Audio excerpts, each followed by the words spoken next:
الثانية من بطولة الدوري هنا في هذا اللقاء الذي يجمع نادي الأهلي مع نادي الغرافة بعدما لعبت كل مباريات هذه الجولة وبعدما شاهدنا العديد والعديد من الأرقام ربما وبعض المفاجآت الحاضرة على مستوى المنافسة في بطولة الدوري في هذا الموسم وبعد بين الفريقين هنالك في مدينة الخور وعلى ملعب البيت هنا في هذا اللقاء وفي ملعب نادي الثمامة أو في ملعب الثمامة الملعب الخاص بالنادي الأهلي والنادي العربي والملعب الذي يتسع ل 44,000 متفرج والملعب الذي احتضن العديد من المباريات والمنافسات والبطولات خلال الفترة الماضية بدءا من انطلاقة بطولة كأس العرب وصولا إلى كأس العالم وختاما ببطولة كأس آسيا الأخيرة في هذا الملعب.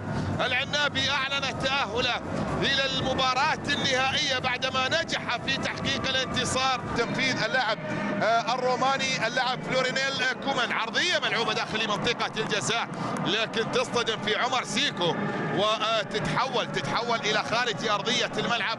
الكرة تصل إلى ركلة ركنية، هذه العرضية الماضية وهنا اللقطة التي حاول من خلالها الكوري الجنوبي جانج التوقيت المناسب. وصلت إلى عاصم مدبو، محاولة من مدبو الآن أمامية تصل إلى خوسيلو يبحث عن التقدم، يتقدم يدخل منطقة الجزاء يلعب كرة اصطدمت فيها اللاعب جاسم محمد، تحولت إلى خارج أرضية الملعب.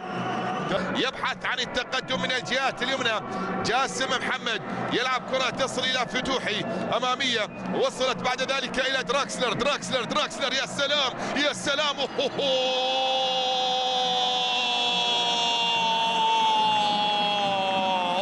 عمر سيكو يسجل ويفتتح الأمور في هذا اللقاء بعد تمريرة في غاية الروعة جاءت عن طريق يوليان دراكسلر. أول الأهداف شوف دراكسلر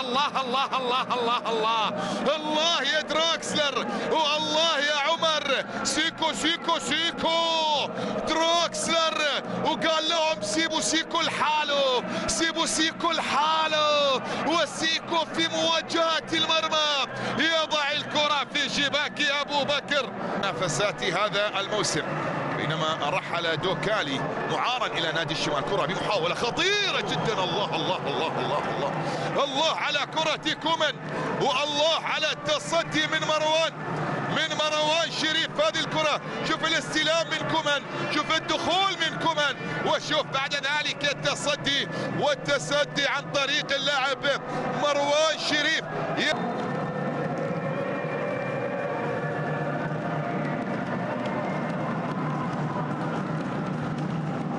إلى كرة داخل منطقة الجزاء دراكسلر الله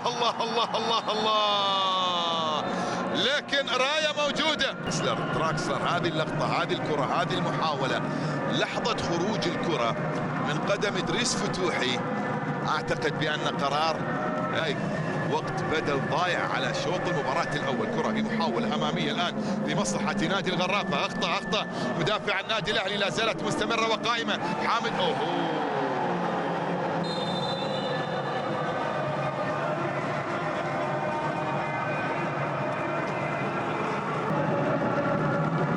لمصلحة نادي الغرافة أمامية ملعوبة صعب جدا حقيقة. الغرافة لا يقدم الأداء. كرة إلى الجهة اليمنى، عرضية تصل عن طريق راسية ملعوبة داخل منطقة الجزاء. خوسيلو الكرة الراسية سيكون التنافس صعب جدا لأنك خسرت 5 نقاط في أول جولتين ولم تواجه الكبار بعد، لكن لا زلنا لن يتعثروا. ولا هذه اللقطة هل لمست يد خوسيلو؟ هذه الكرة هل لامست يد خوسيلو؟ يبدو بأنها لامست خوسيلو أو يده وبالتالي قرار سليم من حكم المباراة. فرصة من أجل التعادل الآن، خطيرة الكرة الماضية لكن حارس المرمى من أمام رابح بوصافي. حارس المرمى المتألق مروان شريف من امام رابح بوصافي. في اللقطة الماضية يتصدى لكرة خطيرة لا زالت مستمرة وقائمة، ابعدت في التوقيت الى محاولة في الجهات اليمنى. عمرو سراج الان عرضية من عمرو، لكن منذ الدقيقة 16 الآن ممكن أن يأتي الهدف الثاني. انطلاقة جديدة من سيكو وتسديدة قوية بالقدم اليمنى. تحليل هنالك عبر برنامج المجلس، تألق كبير جدا. إذا استمر نعم يستمر. اللقطة تعود المحاولة من جديد لمصلحة الغرافة، تسديدة عن طريق خوسيلو اصطدمت في المدافع. تحولت مرة أخرى الأهلي الآن على المرتدات والغرافة من أجل إنقاذ الدقائق القليلة المتبقية قبل نهاية أحداث هذه المواجهة. والوسط سابق كرة بمحاولة ملعوبة خطيرة جدا، وحارس المرمى مروان شريف لكرة في غاية الخطورة من لاعب الروماني كومان